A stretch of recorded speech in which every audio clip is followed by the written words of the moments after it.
Today's top 5 political moments. Number 1, a stark warning from Tom Homan. Executive order just this week threatening to defund sanctuary cities for their policies. Why not just arrest the leaders who are harboring and shielding illegal aliens, actually terrorists, from deportation? Wait to see what's coming. Number 2, you kissed your mother with that mouth? Congresswoman Omar, I'm Miles Morrell with the Daily Caller News Foundation. Do you think more of your Democratic colleagues should be traveling to El Salvador to advocate on behalf of Rodrigo Garcia? I think you should off. Yeah, that's I'm sorry, what? Congresswoman? off. Who should? You. Why me? We're not taking any questions right now, but here you go. Yeah, thanks. Number 3, Chuck Schumer's Big L. Americans are noticing. The polls this week show Trump has the lowest 100-day approval rating since they started polling 80 years ago, the lowest. Even worse, 72% of Americans think it's likely that Trump's handling of the economy will walk us directly into a recession. People who hate what Trump is proposing. Yes. There was a poll out today that has your approval rating lower than any other congressional leader at 17%. Are you concerned that you may be a liability for your party? Polls come and go. Our party is united. We're on our front foot. We're stepping forward and going after Trump and having real success. Yes. Number 4, the more you speak, the better. Just to add on the Kamala Harris point, I think I speak for everyone at the White House. We encourage Kamala Harris to continue going out and do speaking engagements.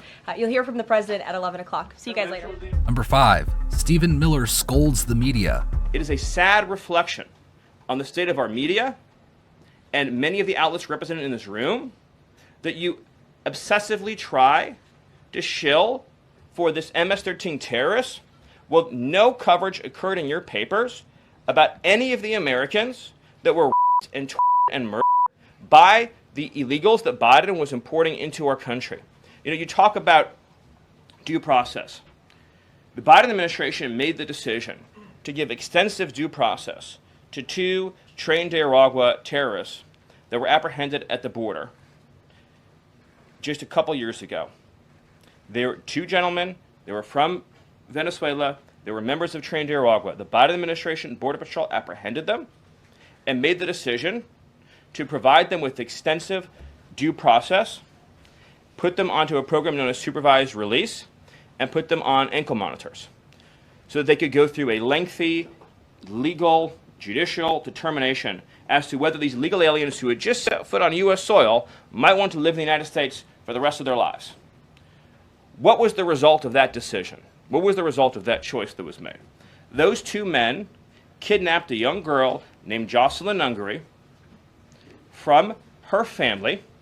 They beat her, they assaulted her, they tortured her, they shot her, they murdered her, and they dumped her body. That is what the Biden administration's policy was. Most of your papers never covered her story when it happened. To the extent that you covered it at all, it was because President Trump forced you to cover it by highlighting it repeatedly over and over again. He had to shame you into covering it. And each and every one of you that sides over and over again with these MS-13 terrorists, to the extent that you have the financial means to do so, you all choose to live in condos or homes or houses as far away from these kinds of gangbangers as you possibly can. If I offered any one of you a rent-free home with no taxes to pay in any of these gang neighborhoods, and I said your neighbors are MS-13 terrorists or Mexican mafia or Sinaloa cartel or Tren de Aragua, I couldn't pay you to live there. But yet you, with your coverage, are trying to force innocent Americans to have these people as their neighbors, and that one day their daughter may be abducted from their home and raped and murdered. So you're not going to get an ounce of sympathy from this administration or President Trump for the terrorists who've invaded our homes and our country.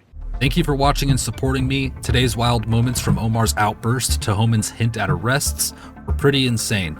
Please comment with your favorite moment, and I'll see you next time.